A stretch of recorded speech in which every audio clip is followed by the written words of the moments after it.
একটা ঘরের মধ্যে 4টা মোমবাতি ছিল। ভালো করে খেয়াল করবেন, একটা ঘরের মধ্যে 4টা মোমবাতি ছিল।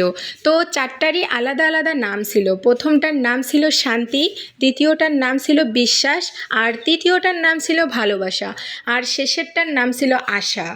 তো 4টা মোমবাতি খুব সুন্দরভাবে জ্বলতে জ্বলতে প্রথম শান্তি নামে মোমবাতিটি নিভে গেল। আর দ্বিতীয়টা বলল, শান্তি যেহেতু নেই আমি বিশ্বাস থেকে কি করব। তখন দ্বিতীয় নাম্বার মোমবাতিটাও নিভে গেল। তাদের নিভে যাওয়া দেখে ভালোবাসা মোমবাতিটা বলল, শান্তি আর বিশ্বাস না থাকলে আমি থেকে কি করব। তখন সেটাও নিভে গেল। আর শেষে আশা নামের মোমবাতিটা জ্বলতে জ্বলতেই একটা মেয়ে ঘরে চলে আসলো। আর ঘরে ঢোকার পর সে আশা নামের মোমবাতিটা দিয়ে আবার শান্তি, বিশ্বাস আর ভালোবাসা নামের মোমবাতিগুলোকে জ্বালিয়ে দিল।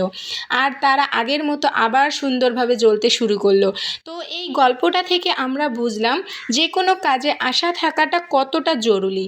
তাই নিজের উপর বিশ্বাস রেখে যে কোনো কাজে আশা রাখতে হবে, আশা রেখে ভাবতে হবে আমিও একদিন পারবো। তো বন্ধুরা, গল্পটা কেমন লাগলো অবশ্যই কমেন্টে জানাবেন। আর ভালো